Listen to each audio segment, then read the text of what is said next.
Business 221, premier site d'information économique au Sénégal.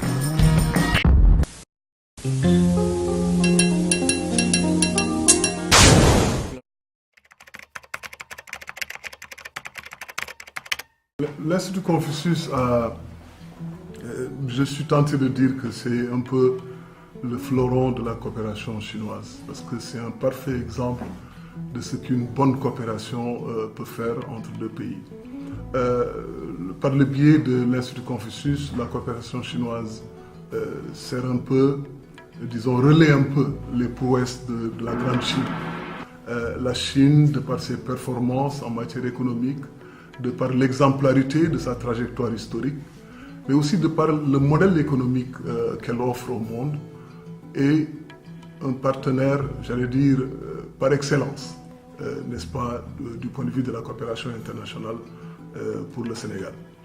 J'ai l'habitude de dire que la coopération chinoise, c'est l'une des coopérations les plus généreuses au monde. Et le disant, ce n'est pas un simple jeu de mots.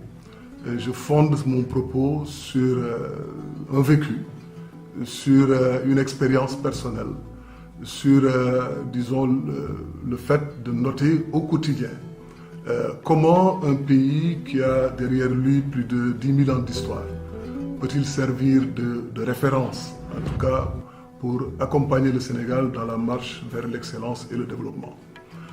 L'un des grands exemples que la Chine offre au monde, c'est l'exemple d'un pays qui, il y a de cela quelques décennies, était un pays relativement arriéré et qui aujourd'hui est en train d'être, disons, est en train de se placer comme étant le grand champion du développement économique et social, mais qui a surtout, et c'est la grande prouesse, j'allais dire, c'est le grand legs que la Chine a donné à l'humanité, c'est comment libérer les énergies collectives.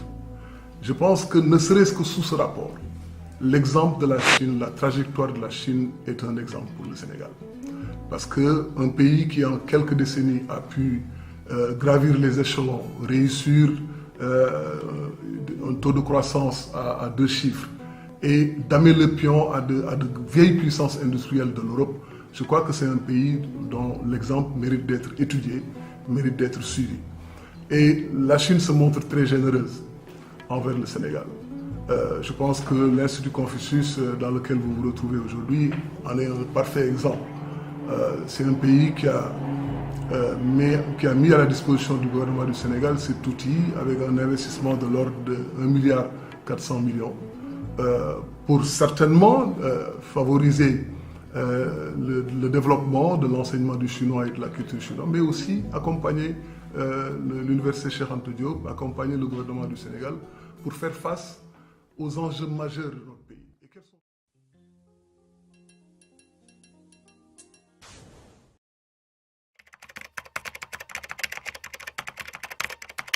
Il suffit simplement d'être un acteur attentif de l'espace public du Sénégal pour se rendre compte que le défi majeur du Sénégal, c'est essentiellement l'emploi des jeunes.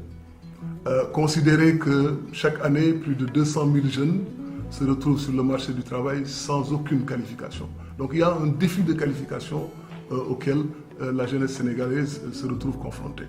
Même au niveau de l'espace universitaire, il y a un problème d'adéquation de la formation. La formation traditionnelle, classique que nous recevons à l'UCAD était pour l'essentiel vraiment inadéquate.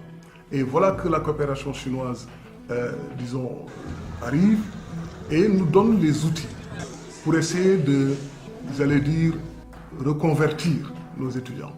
Un étudiant qui était sur une filière classique, qui manifestement ne le menait, j'allais dire, nulle part, parce que bon, c'est une formation générale qui ne pouvait pas lui permettre d'exercer un emploi directement. Par le biais de l'Institut Confucius, par le biais de la coopération chinoise, nous avons les moyens de lui donner une qualification, de lui donner un outil pour pouvoir devenir lui-même un entrepreneur. Et je crois que la générosité de la coopération chinoise constitue un atout essentiel pour l'atteinte de ces objectifs, qui sont des objectifs majeurs pour le gouvernement du Sénégal.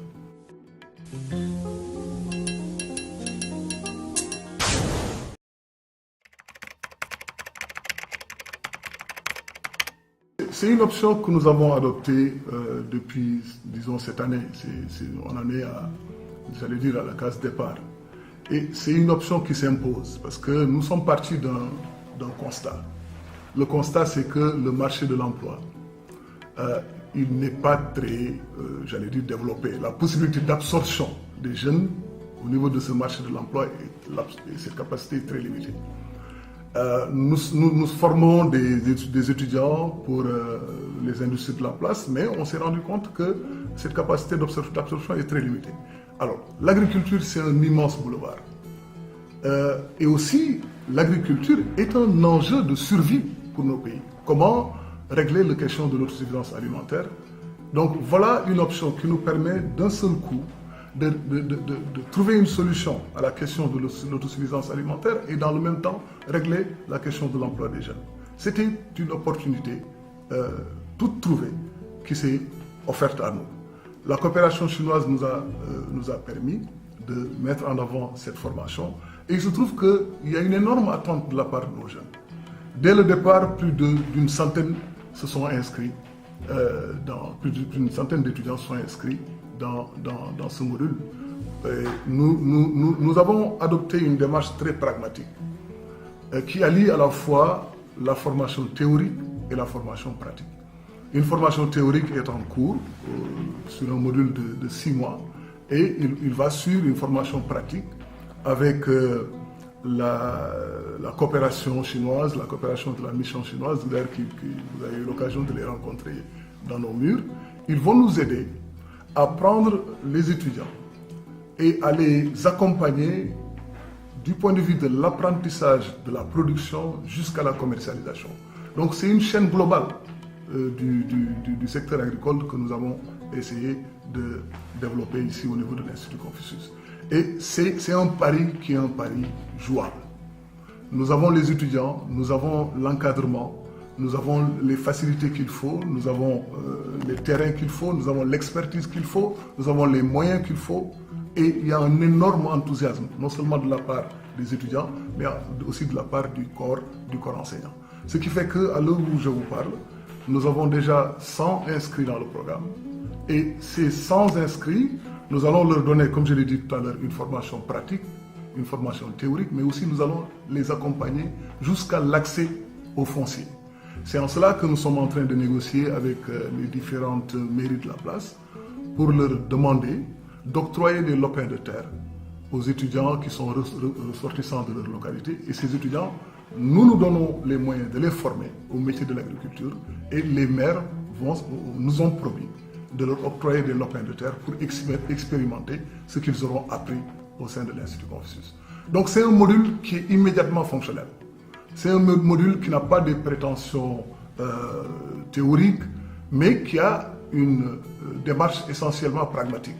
Prendre un étudiant, lui donner une qualification, lui ouvrir les possibilités d'accéder directement au travail de la terre et de devenir un entrepreneur agricole.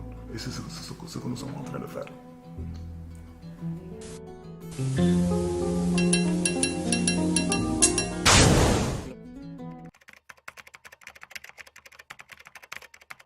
Le continent africain, c'est le continent de l'avenir. C'est un continent qui est d'abord un continent jeune, c'est un continent avec d'énormes potentialités du point de vue énergétique, du point de vue des ressources minières, du point de vue même du potentiel humain. Donc tout pays qui a une ambition mondiale, qui a une ambition planétaire, ne peut manquer de s'intéresser à ce continent. C'est un continent neuf. C'est un continent neuf où tout est à faire. C'est un continent avec d'énormes potentialités. C'est un continent de l'avenir, comme je l'ai dit tout à l'heure. Et la Chine a manifestement des ambitions planétaires. Elle ne s'en cache pas d'ailleurs. Et c'est tout à fait légitime. C'est un pays qui aujourd'hui, de par les taux de croissance qu'elle a réussi, de par les ambitions qu'elle a du point de vue économique, du point de vue industriel, a nécessairement une ambition mondiale. Et le partenaire le plus immédiat, le partenaire qui semble le plus à même d'aider la Chine à relever ce défi sur la scène mondiale, c'est essentiellement le continent africain. Donc c'est une coopération qui du point de vue stratégique, est importante pour la Chine, mais aussi pour l'Afrique. C'est une coopération qui est importante pour la Chine, parce que la Chine a besoin d'un marché pour écouler ses produits, elle a aussi besoin de matières premières, mais cette coopération est aussi importante pour les pays africains. Parce que l'enjeu de l'heure, c'est quoi? L'Europe a mis plus de 200 ans, voire 300 ans, pour réussir le tournant de l'expansion économique. Il en est de même pour les États-Unis, il en est de même d'autres pays de par le monde. Mais la Chine a réussi en très peu de temps de faire l'économie des technologies obsolètes et de se jeter de plein pied dans le XXIe siècle par une fulgurance technologique qui aujourd'hui séduit tout le monde. Voilà un bel exemple qui s'offre au continent africain.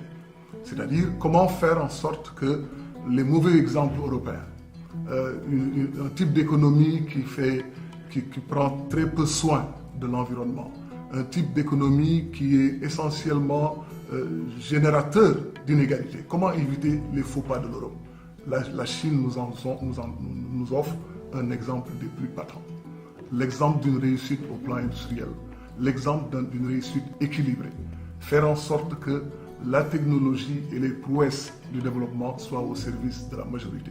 C'est en cela que la libération des énergies collectives constitue le modèle par lequel l'Afrique doit passer pour pouvoir négocier le tournant du développement économique et social. Business 221, l'économie à votre portée.